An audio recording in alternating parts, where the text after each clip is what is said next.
Today was pretty interesting. I sat down to wait for my class to open up at around like 3:15, little before that, like maybe 3:10 or so. No notification on my phone or anything, 'cause it must have just happened. But as soon as I sat down, I opened my phone up and I just see it on Instagram. Oh, Julio Jones is a Philadelphia Eagle, and I'm like, whoa, where did that come from? Taking a few hours to sit in the classroom, get home finally, and kind of assess this and think about it a little bit more. It's not a bad signing. I don't think anyone's disagreeing that it's a bad signing. He is a veteran, well past his prime. We know what he is. He knows who he is at this point. He's signing with a really good team with a shot at winning a championship. That's probably the one thing that's on his mind. Help this team win a championship in whatever little role he plays.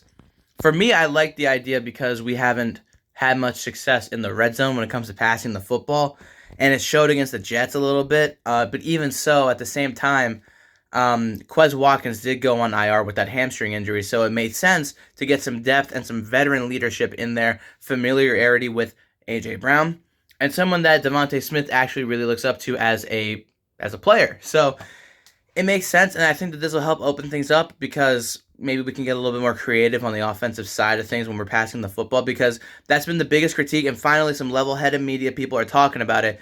This offense, when it comes to passing the football, is just boring.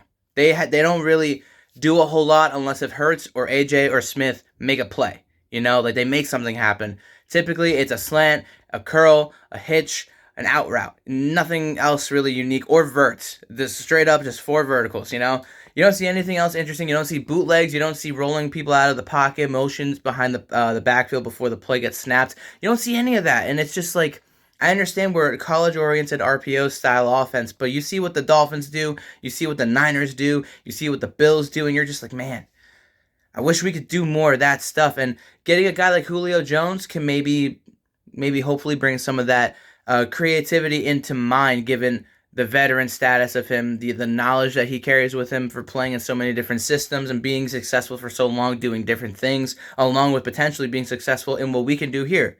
Um, the biggest question with him, obviously, is his health. He's 34 years old, and he's missed a lot of the past 2 seasons due to injuries. If he can stay healthy here, he'd be a very valuable asset, and I don't think that this is the last of the Eagles making moves like this, whether it's a signing or a trade.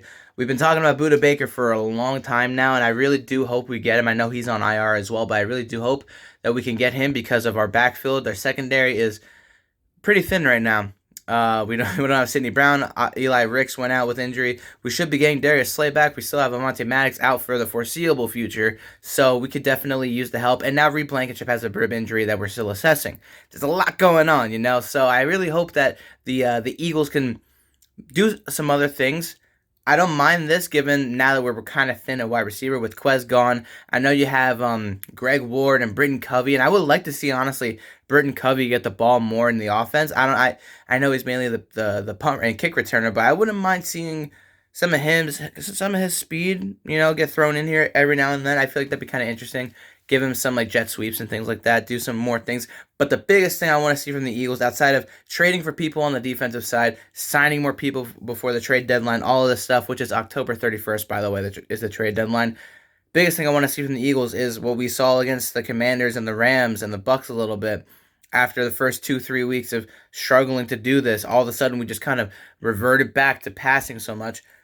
Run a balanced goddamn offense, Brian Johnson and Nick Sirianni. Stop getting pass happy. Stop thinking that you need to be, passing 24/7, that the ball needs to be in the air to win these football games. We never were like that in 2021 and 2022. We were never that kind of team to sit back and pass a bunch. Hurts can do it, but he doesn't need to do it so much to win football games. There are different situations where he might need to if you're in the 2-minute warning drill or this, that, and the other. But for an entire game, that's where I felt this game went wrong with the Jets outside of the turnovers, is that we were not committed to the run. And when we did run the football once or twice in a blue moon, it didn't amount to anything because we weren't really fully committed to it. So along with everything we're doing in free agency and tradings and signings and all of that, I really hope that we can hammer down the idea of the run first offense that we run and run really well, and then look at Dallas Goedert and Smitty and AJ and now Julio Jones and say,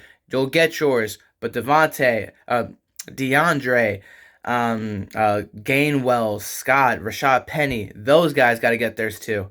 The Jets game plan was really stupid. So welcome to Philly, Julio Jones. Welcome back to the main roster, Josiah Scott. Don't let a 3rd and 30 go again, please.